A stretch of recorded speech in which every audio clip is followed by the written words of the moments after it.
Hello everyone, how are you? Hoping you all fine and enjoying these holidays or lockdown period at your homes. Now today's new topic और आज का जो topic है वो है future indefinite tense.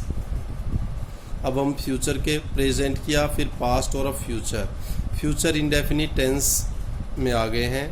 अगर आपको प्रेजेंट टेंस से रिलेटेड कोई भी टेंस, पास्ट से रिलेटेड कोई भी क्यूरी है या किसी भी टेंस के बारे में आप जानना सीखना चाहते हैं, वीडियो देखना चाहते हैं, तो वो सारी वीडियोस मेरे चैनल के ऊपर हैं। आप वहाँ जाएं, जिस टेंस की आपको एक्सरसाइज चाहिए, वीडियो चाहिए, उसी को क्लिक करें, पूरी देखें और एंजॉय करें। आज का जो टॉपिक है वो है फ्यूचर इंडेफिनिट टेंस। स्टार्ट करते हैं आज का अपना टॉपिक। सबसे पहले है हिंदी में पहचान। कैसे पता चलेगा हिंदी में ये कौन सा टेंस है, क्या क्या कैसे पहचान करेंगे?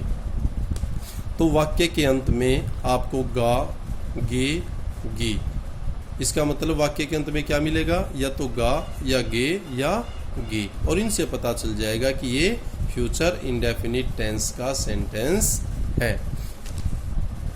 फॉर एग्जाम्पल, वह कल स्कूल जाएगा, गा आ गया लास्ट में। वह खाना पकाएगी, गी आ गया है। बच्चे क्रिकेट खेलेंगे, गे आ गया है। क्लियर? गुड। अब बात करते हैं हेल्पिंग वर्ब क्या है, वर्ब की कौन सी फॉर्म आएगी। तो हेल्पिंग वर्ब की अगर बात करें, वो इसके अंदर विल और सेल दो हेल्पिंग वर्ब यूज होंगी। अब फिर माइंड में आएगा भाई कहाँ पर किस सब्जेक्ट के साथ सेल और किसके साथ विल लगाएंगे। तो इट्स वेरी इजी। जो सेल की अगर बात करें, तो अगर आपका सब्जेक्ट आई है और वी, क्या बोला है? अगर आपका सब्जेक्ट आई है या फिर वी है तो आप हेल्पिंग वर्ब लगाएंगे सेल। और अगर आपका सब्जेक्ट आई और वी को छोड़ करके एक्सेप्ट आई और वी, इसका मतलब आई और वी के सिवाय इनको छोड़ करके कुछ भी है, इट है, ही, सी, यू, वी, दे, जो भी है, तो उसके साथ विल। अब पता लग गया हेल्पिंग वर्ब का? क्लियर? कोई डाउट? गुड। अब आगे जब ये चीज़ कंफर्म हो जाती हैं, फिर जब ये विल सेल और ये आ जाते हैं, तो वर्ब की फर्स्ट फॉर्म, कौन सी फॉर्म लगेगी? वर्ब की फर्स्ट फॉर्म। अब आपको सारी चीज़ें पता लग गई हैं, हेल्पिंग वर्ब पता लग गई है, कौन सी फॉर्म आएगी वो पता लग गई है। जब सब पता लग गया है, तो अब आप सेंटेंस फॉर्मेशन, सेंटेंस स्ट्रक्चर की ओर आ जाते हैं। It's very easy. Now come simple sentence. जो साधारण वाक्य सिंपल सेंटेंस में क्या होगा? सबसे पहले सब्जेक्ट, फिर टर्न आती है हेल्पिंग वर्ब की, विल या फिर सेल, वो देखना है आपको। आपको पता लग गया है किसके साथ सेल, किसके साथ विल, वो।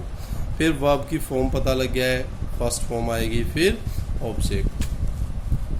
फॉर एग्जाम्पल, अब जैसे ये था, वह कल स्कूल जाएगा, he will go to school tomorrow. Clear? Good. Second sentence, we shall play cricket in the evening, हम शाम में क्रिकेट खेलेंगे। One more sentence, she will cook the food, वो भोजन पकाएगी। अब बात कर लेते हैं इसके नेगेटिव और इंटेरोगेटिव सेंटेंसेस के बारे में। नेगेटिव सेंटेंस की बात करें तो उसके अंदर नोट की कंडीशन हेल्पिंग वर्ब के साथ आएगा। हेल्पिंग वर्ब आपको पता है तो आसान हो गया आपका काम। देखें, सबसे पहले सब्जेक्ट, फिर टर्न आती है हेल्पिंग वर्ब विल और सेल। नेगेटिव बनाना है नॉट, वर्ब की फर्स्ट फॉर्म, और फिर object. She will not cook the food, वो खाना नहीं पकाएगी। We shall not play cricket in the evening, हम शाम में क्रिकेट नहीं खेलेंगे। अब बात करते हैं इंटेरोगेटिव सेंटेंसेस, क्या वाले? क्वेश्चन मार्क वाले प्रश्नवाचक वाक्य। अब इंटेरोगेटिव सेंटेंस है तो उसके अंदर क्या है, ये फॉर्मेशन सेम रहेगी, स्ट्रक्चर हेल्पिंग वर्ब फर्स्ट, पहले हेल्पिंग वर्ब शैल या विल, फिर सब्जेक्ट, फिर वर्ब की फर्स्ट फॉर्म और फिर ऑब्जेक्ट। विल दे कुक, अब ये है अगर वो जिसको भी आप दे या उसका, तो जैसे ये है will see cook the food, क्या वो खाना पकाएगी। और भी सेंटेंसेस थे, जैसे ऊपर आपने देखा होगा, अब दिखाई दे रहा है, या ये मान लो ये है we shall not play cricket, अगर इसी को क्या में करते तो ये शैल पहले आ जाता, shall we play cricket in the evening. It's very easy. अब बात करते हैं इंटेरोगेटिव प्लस नेगेटिव। अब इसके अंदर क्या है, सबसे पहले विल और शैल इंटेरोगेटिव बनाने के लिए, फिर आपका सब्जेक्ट, फिर नेगेटिव बनाना है नॉट, फिर वर्ब की फर्स्ट फॉर्म और फिर ऑब्जेक्ट। अब इसके अंदर क्या होगा, will she not cook the food, same will she not, अगर वो बनाना है तो उसमें क्या हो जाएगा, shall we not play cricket in the evening. बताओ आसान है या नहीं, आसान है, yes. Keep on enjoying, keep on learning, be happy, stay safe, keep enjoying, keep learning. Thank you, thanks a lot.